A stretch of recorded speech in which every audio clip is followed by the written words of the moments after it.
বইমেলায় হচ্ছে ঘুরবো একটু পর। তো বইমেলাও তার চলে যাওয়ার কারণে একটা খুব ভাইরাল হয়েছে একটা জিনিস, একটা ডাস্টবিন। সেই ডাস্টবিনটাও আমরা দেখতে যাব আজকে। আজকে 6 মাস পূর্ণ হয়েছে, এটা জানলে আমি এমনিতেই ঘুরতে আসতাম। আর এছাড়া ঘুরতে আসার পর থেকেই আমি আজকে থেকে মানে ভাবতেছি যে সব আন্দোলন এই স্পটেই শুরু হয়, এখানেই শুরু হয়। তো হচ্ছে জুলাইয়ের আন্দোলনের পর থেকে হচ্ছে এই স্পটগুলোতে আসতে আরও বেশি ভাল লাগে। বিশেষ করে এই ঐতিহাসিক যে রাজু ভাস্কর্য কিংবা টিএসসি, ঢাকা ইউনিভার্সিটির যে ক্যাম্পাসকে অন্যরকম লাগে, কিন্তু ভালো লাগে। আর বইমেলায় হচ্ছে ঘুরবো একটু পর। তো বইমেলাও তার চলে যাওয়ার কারণে একটা খুব ভাইরাল হয়েছে একটা জিনিস, একটা ডাস্টবিন। সেই ডাস্টবিনটাও আমরা দেখতে যাব আজকে। আমরা মানে প্রত্যাশিত বাংলাদেশ পেয়েছি কিনা? অবশ্যই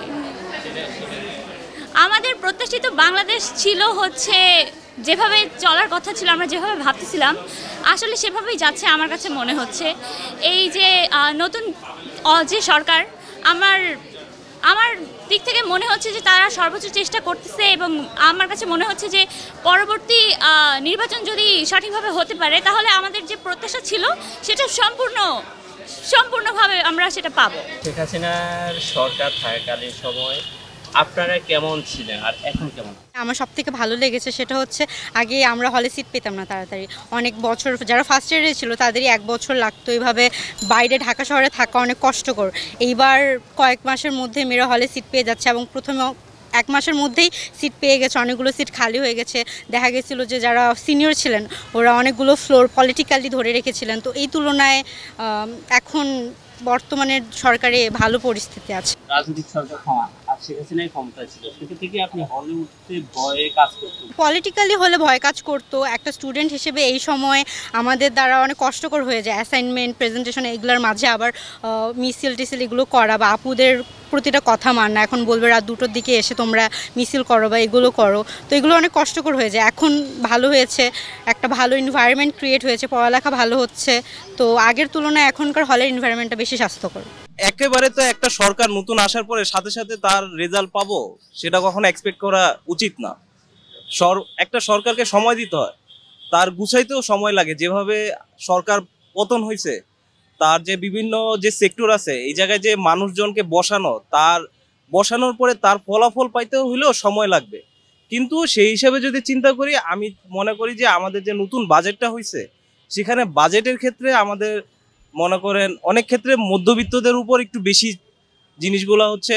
হ্যাঁ, বাংলাদেশে বুঝছি যে সবচাইতে বেসিক জিনিসটা মানুষ বেশি ফোকাস করতেছে। মানুষ কিন্তু শুধু বেসিকই থাকতে চায় না, মানুষের লাইফস্টাইল যদি উন্নত করতে হয় তাহলে আরো বেশি উন্নতর দিকে চিন্তা ভাবনা করতে হবে। তো আমার ক্ষেত্রে এই দিক থেকে চিন্তা করি যে বাইরের থেকে আরো বেশি মানুষ যাতে বাংলাদেশে ইনভেস্ট করে, সেরকম একটা অর্থায়ন প্রকল্প যদি করা হয় সেটা আরো বেশি ভালো হয়। তারপরে হচ্ছে বাংলাদেশের সবচেয়ে বড় সমস্যা কি, সেটা হচ্ছে জব আর হচ্ছে স্যালারিটা। অধিকাংশ ক্ষেত্রেই মানুষ স্যালারি স্যাটিসফাই পায় না, যেটা দিয়ে এই স্যালারি দিয়ে তার যে মাসিক যে চাহিদা সেটা পূরণ হবে। সেটার ক্ষেত্রে স্যালারির দিক থেকে সরকারকে একটু চিন্তা ভাবনা যে আনাটা, যে স্যালারিটা কিভাবে কি করা যায়, সেই দিক থেকেও আমার মনে হয় যে আরো চিন্তা করা উচিত। আরেকটা জিনিস আমি দেখতেছি এখনকার সময় বাংলাদেশের ঢাকার ভিতরে বেশিরভাগ অধিকাংশ রাস্তাঘাট কাটা ফেলছে। মানে যদি জিনিসটা হয় এক সাইডে কাটা হয়েছে, কাজ শেষ হয়ে গেছে, আরেক সাইডে ধরছে, তাহলে মনে করেন অনেকটা সুবিধা পায়। কিন্তু খিলগাঁওয়ের দিকে আমরা যারা আছি, চতুর্দিকে রাস্তা কাটা, মানে চারোদিক দিয়ে রাস্তা কাটা। তো এখানে আমাদের যে নতুন সরকার সেটা কি করতেছে সেটা নিয়ে আমি বলতেছি যে নতুন সরকারকে এই যে রাস্তাঘাটের দিক থেকে একটুখানি হলেও বিবেচনা উচিত ছিল, যে মানে জনগণের যাতে হ্যাসেলটা একটু কম হয়, যাতে মানে মানুষজন আরেক দিক দিয়ে আরেক রাস্তা দিয়ে যেতে পারে, বা ওরকম ভাবে এক সাইড দিয়ে কাটুক আরেক সাইড দিয়ে খোলা রাখুক, কিন্তু সব দিক থেকে কাটা হয়েছে।